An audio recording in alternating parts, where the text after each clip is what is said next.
And we've made a lot of good things.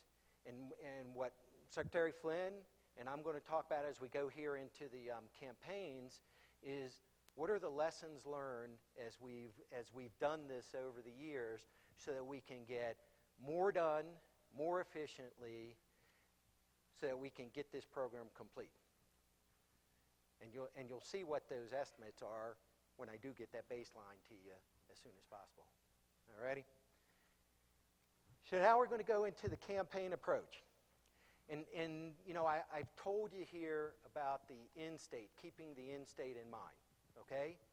When you get in a car, do you normally know where you're going? Right? You normally know where you're going, right? That's what the campaign approach is about. It's saying we know where we're trying to get. Now what you got to realize is the where you're trying to get is part of the whole public input process. That's why we're coming to you. That's why we have the regulators and everybody input is because us are all going to determine where we're going. And then the activities under those campaigns are the how to get there. Do I go down this road? Do I go down that road? Do I have to make a stop somewhere else, you know, pick up something at the grocery store?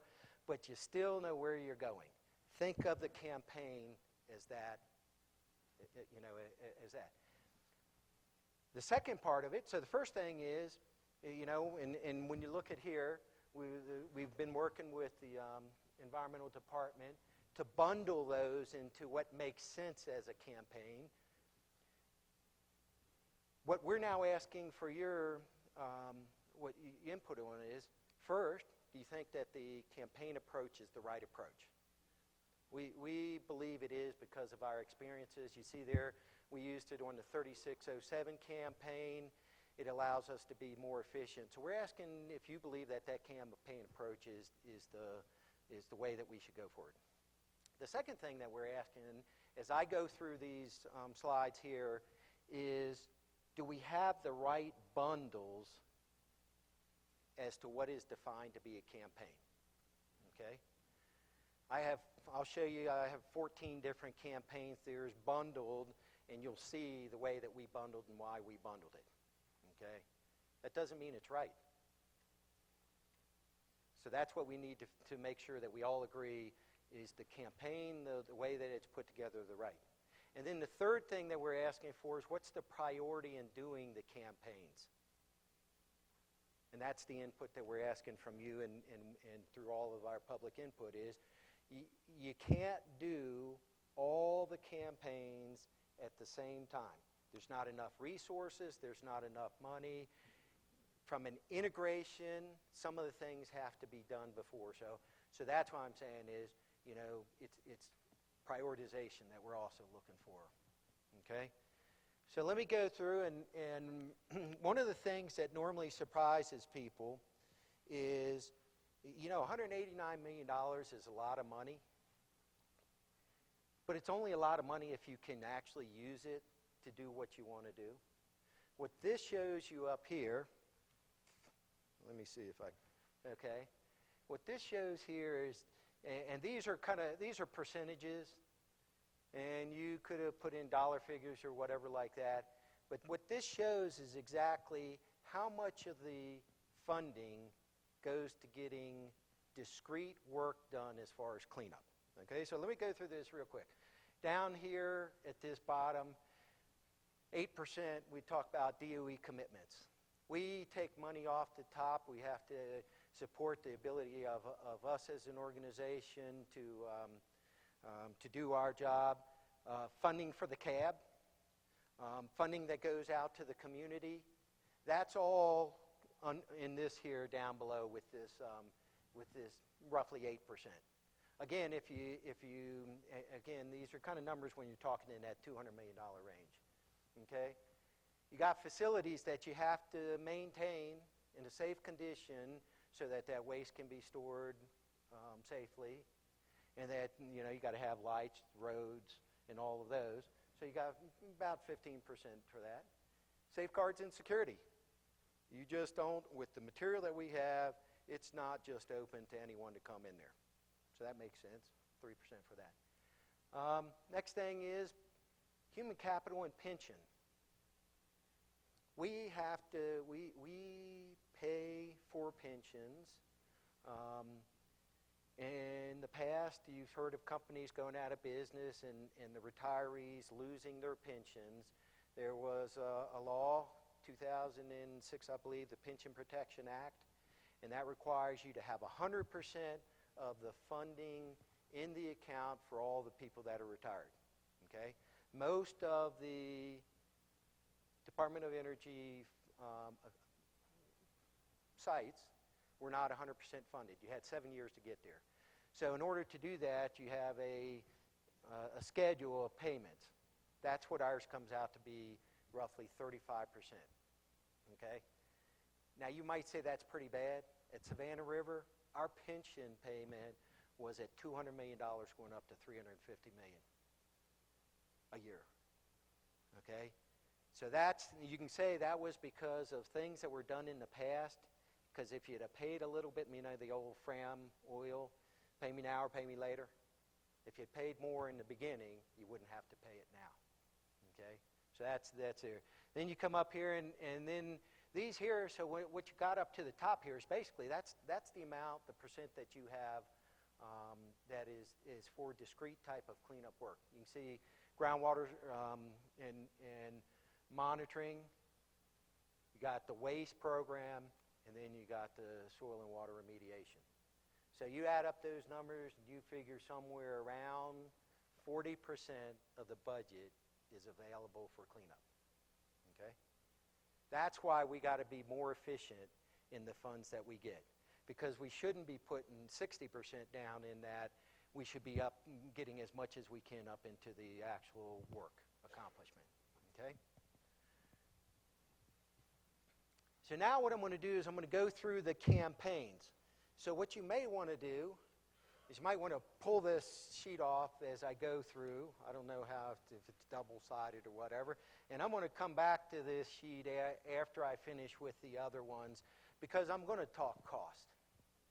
You don't see cost on any of these here. And like any good planner, I'm going to give you plenty of caveats, assumptions, and so forth associated with these dollars. Because what I'm trying to get you to understand as I go through this and I give you the cost, it's a relative to the other campaigns to help you prioritize it. It does not take into account what the budget numbers are that you get. It doesn't take into account if there's a different approach that we use than we assume. The numbers I'm going to give you are only for you to understand how each of the campaigns relates to each other. Does anybody? Let me say that again. You could take the numbers that I gave you and you add them up and you say that's how much money you need to do this. No, because the other thing is the campaigns doesn't include all the scope that we have here at Los Alamos. So if you try to draw conclusions from these other than as a comparison between the campaigns, it's useless. So I just wanted to put that out because I'm sure somebody might, and they'll be totally wrong. Okay? So I'm going to kind of go through here quick. And one thing is, when I had 2 hours, I would have spent more time on each of the campaigns. But there's a lot of explanation on each of the pages as we go through there. So I don't think I need to. And because we'll have more presentations, we can get into that in the future. Okay? So this here is just the 14 campaigns. On the right is just where they're located on the site. Okay? So one of the things you could look up there and say is if I want to bundle things strictly from geography, you look up here, for example, and you can see we have campaign 4, 5, and 7 are all in what we call TA21, Technical Area 21, out across from the airport. And you could say, well, instead of having 3 different campaigns, you could have one campaign. You could. And that's my point is, there's no right or wrong. It's all the scope needs to be completed. We have just lumped these into these different campaigns for the reasons we have chosen. And again, it's not right or wrong. It's just the way that we've done it. You got to start somewhere with a plan. Okay, so let me go through this one here. And again, if you go through that first one, I might refer back to here. Where's number 1? Right there. Okay, 1 and 2. Well, this makes sense here because 1 and 2 is the chromium, taking care of the chromium. And we've split it into 2 different campaigns, one being the interim measures, and that's where as we try to determine exactly what the extent of all the contamination is there, and then how we're going to clean it up. And then the second campaign is the actual final remediation of that. Could you have put it all together and said it's one big project? Sure. But again, it also goes down to how big is the bite that you can chew. You know, can you chew the elephant one bite at a time or whatever like that? So this case here, for being able to control it as a project, for being able to regulate it, for everyone being understand, that's why we split up. Another reason is we don't know what the final remediation is going to be. This way here, by separating it into an interim and then a final, you can say is, I'm going to put my effort, do the things I can to contain that plume, figure out what needs to be done, finish that campaign, then go into the second one, which is the final remediation. Okay? So that's what it's here, and really I covered campaigns 1 and 2 with that. And you can see we're looking at this here, and that's is about 3 to 5 years to do both of them. I know you're waiting for the cost. I'm going to do the cost for all of them together at the end. I'm going to keep you here, okay? So I'm going to go on. Okay, so that's 1 and 2 we already talked about. Next one is the RDX, the Rural Demolition Explosives. We already talked about, that was mentioned, I know. And again, if you look on your sheet where it is, and one of the things that you have to be very careful of is everything that I talk about as far as the schedule and cost is based on what we describe as the campaign approach here. Look at this here. Further characterization. The current approach is to install wells, conduct tracer studies, and if data continues as expected, propose monitored natural attenuation as the final remedy. What is monitored natural attenuation? It's sitting and watching it as it goes away. Okay? So if you assume that that's what we're going to do is just kind of keep track of it, then that's why it would be that long and about that much cost. But if the answer that we all come to is no, we're going to go in there and actually do something other than sit there and watch it, then the schedule and cost is going to be different. That's why I say any numbers or schedule I talk to you today is only based on that approach right there. And it's every single campaign is separate. It's not as we try to integrate it into a baseline or into the budget as we receive our budget, okay? And I'll keep telling you that time and time again. TA21, major acceleration.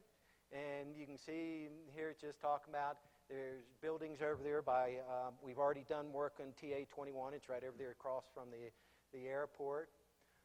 You can see here's what the approach is there. We have the solid waste management units demolish the facilities and then clean up all the stuff that's over there. I also said this is one of 3 campaigns over at TA21. Okay, so after I think there's one campaign in between, then I'll talk about the other 2. And like I said, you could lump them all 3 together. Okay, so this here takes care of 14 of the solid waste management units over there in TA21. Okay, this here is another one over there at TA21. This is the general's tanks, and you see on your right here, there's 2 little white dots. And this was part of the Manhattan Project in order to make sure that none of that critical, the material that was being produced that was so scarce.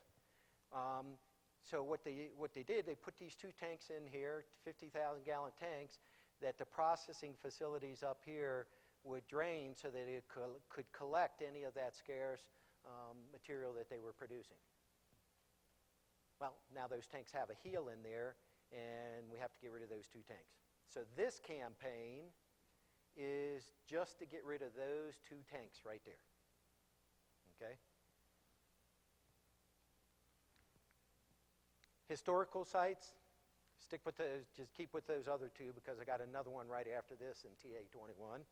But the historical sites, and you can see this here, Upper Los Alamos Canyon, Fenton Hill, and Los Alamos County. Because of the way this project was run here, there's a lot of places throughout the town, the county, and so forth, and so that we call those the historical sites. And right now, we have about 29 of the waste management units there. And you can see here, the approach is establish a team that understands and works with landowners to coordinate cleanup activities. Okay? These sites will require access agreements from the owners prior to performing the cleanup work. 2 to 3 years. We don't even tell you how we're going to clean it up in that there. That just says we got to get with the folks who own the land, and then we have to decide how to do it. So I tell you the cost that I give you for this one, how accurate do you think it's going to be? Okay, so keep that in mind. This here, the material disposition areas A and T, these are part of that technical area 21. You see right there where I'm pointing to, this is where the 2 generals tanks are. Well, these here are the material disposition areas. So you could easily say, well, the tanks are within the areas, why don't you just do them all together? Okay. Well, but again, here it talks about we're doing a radiological risk assessment, and then we're going to do some sort of cap over there. Again, Secretary Flynn talked about, our normal default is, maybe a cap. Okay, that's a starting point. Then we can have through discussions, public involvement, if we want to take off from those as well. The other thing is, none of these take into account the potential for future technologies to do things differently. Which makes sense, right? How can you guess that there will be a new technology unless you got a magic wand? If that's the case, then I'd like to get the 6 correct lotto numbers from you as well. Okay? So this one here, again, this is all part of the TA21. The next 3 here, we're talking about canyon watersheds, and one thing that you look at these and you read, I'm not going to spend a whole bunch of time, a lot of the solid waste management units, they're distributed throughout these canyons. So what we have to do is, and you see here, do investigation remediation as necessary and carry out the necessary cleanup from cradle to grave. Okay? Look at that area that you're talking about and those that are in. Okay? Again, very sketchy as to what we're actually going to do. Next one, the Ancho watershed, same thing. 75 solid waste management units, just different area, same sort of thing. Got all these management units you need to go and take care of. And same thing with the Water Canyon watershed. 337 solid waste management units there. Same thing. We have to identify what is going to be the remediation, and then we have to execute it. Okay? Next one, this is just the lumping of all the rest of the solid waste management units. Comes out to be 49 of them left, and it'll say the same thing there. Complete actions as we determine. Okay? Now we're going to talk the next couple campaigns you're talking about are the material disposition areas and how we're going to clean up those. This one here you can see is just one management unit. Yes, sir. Excuse me, Doug. At this time, we were supposed to take a break for the public comment period, and we wondered if we could just go on with Mr. Hintze's presentation, and we'll take the public comment as soon as he's finished with his presentation, which would be about, another 15, 20 minutes? Ms. Aarons? I can make it 10. Is that agreeable?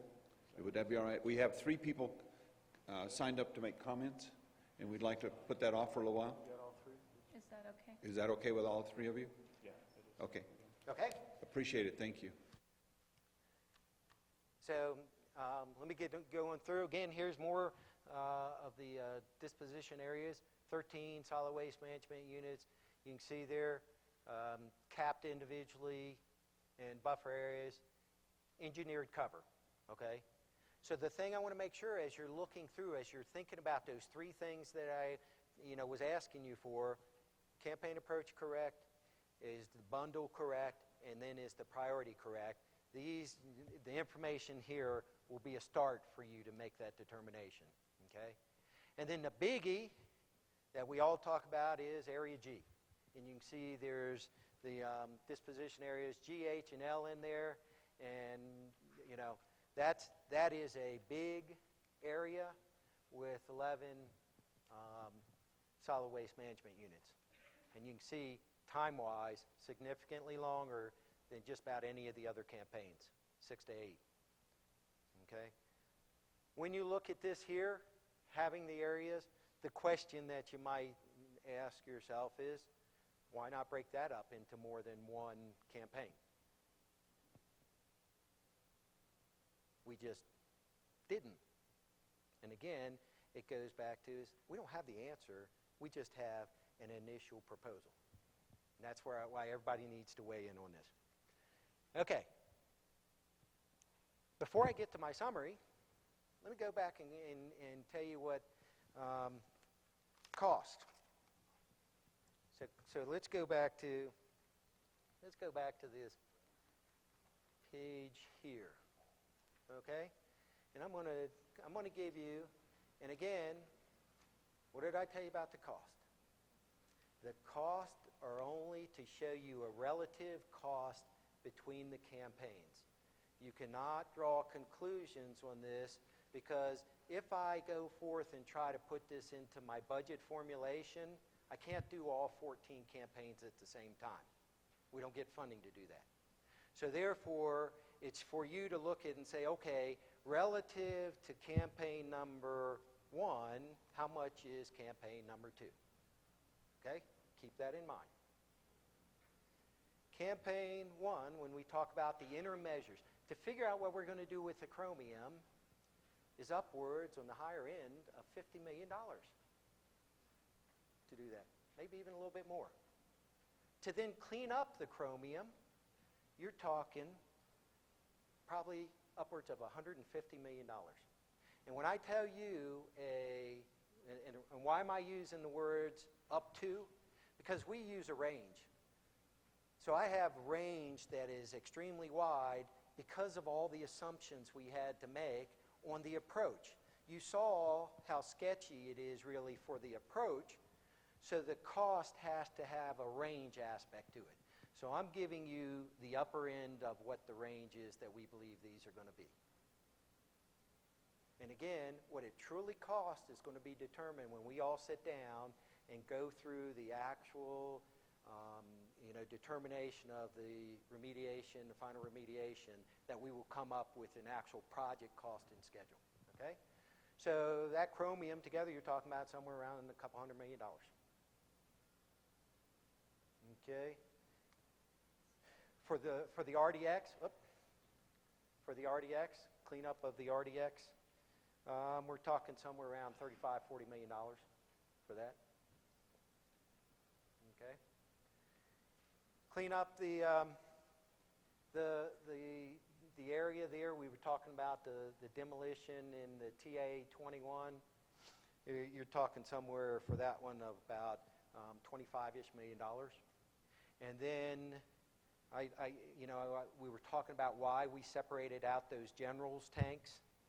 Okay, those general tanks when we're talking about number 5 there, a little over $100 million to take out 2 tanks. And that what I'm trying to get you is the feel is, you might say, well, if I had a gas station, I had to pull up a tank. It's not that expensive.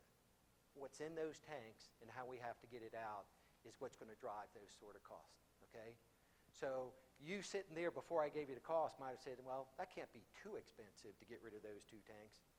$100 million is a big chunk.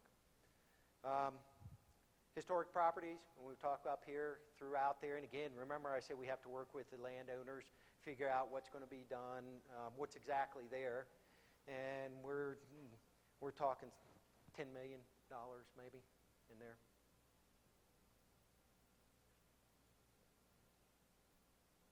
To clean up the areas there, when I showed you that the two generals tanks were in those material disposition areas, and that, you know, you could have lumped those two together, well, you're talking somewhere around $125, $130 million to clean up those two areas.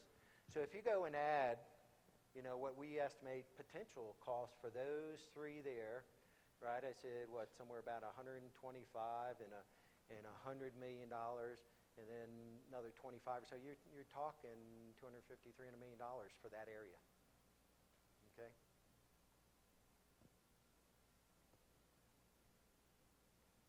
The watersheds, when we're talking about here, we were talking about saying these three watersheds, cleaning up those, and they had a whole huge amount of the schmooze in there. We're talking about $10, $15 million each for those. Again, you saw from my slide, we say we have to do investigation and to determine the remediation action. So that again goes to why that this cost is nothing more than an estimate. The remaining, when we talk, you know, I said that you had those three the watershed canyons, and then you had the remaining, which is right there that we have it in there. We figure that's somewhere around $30-ish million to clean up the rest of those schmooze. Then we talked about having the material disposition areas. Those were 12 and 13, this one here and this here. Those material disposition areas, a little over $50 million each. A little over $50 million each. And again, I hope that you get from the way I'm saying this, that if you think that it's going to cost $50 million, I'm wrong, because I am. Because we don't know what we're going to do yet. You see, all I'm doing is giving you an educated guess based on the experience and technical knowledge of our folks. Use it as such, okay? And then finally, when we talked about the area G and all the material disposition areas, there, G, H, and L, about $225 million.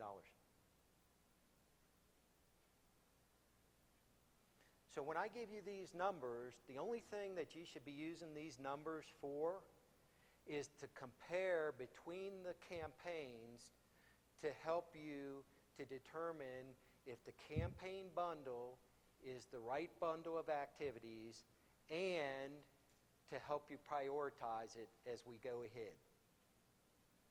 Okay? And this is necessary for two things. One is, if this is the way we're going to do it in the consent order, we have to make sure that it's in the consent order in that way. And then just like Secretary Flynn mentioned, he said, we have developed a baseline that doesn't necessarily take into account all the campaign approaches the way that we will agree to in the consent order. So even when I tell you, come back here and talk about the baseline after it's approved, then we're going to have to revise that, and I'm used to revising those baselines every year. And then you would incorporate things that you put into the consent order into the baseline to make it more accurate as you go down the road. So that's what the plan would be, okay? So you got the campaigns, the way that we have them bundled, you got schedules, you got cost. And first thing somebody's going to do is probably add up all those costs, and I will tell you that means nothing. Add it up. It has no relative, relation to budget formulation, and it has no relation to the baseline. It's strictly, if you looked at these individual with no integration of the activities. Okay? I got to say that time and time again because somebody will put something out that says differently. Okay? So that is it. Again, we talked about the priorities. I already talked about the safety, transparency, and the efficiency. And then the last thing we're talking about there is the approach will be determined by the public input process. Well, then we have to go back and determine the schedules and the cost after we go through the approach. The first thing you want to do, again, I'll leave you the last one more time, is the campaign approach the correct way for us to go forward in the consent order? Do we have them bundled correctly? And then what is the priority of those campaigns? And again, the thing I hope you also understand is the campaign, the bundling, that's just a first shot. We're going to have much more discussions as we go through here. So take it for what it's worth. This is part of that transparency process to make sure you understand you're getting it at the very beginning.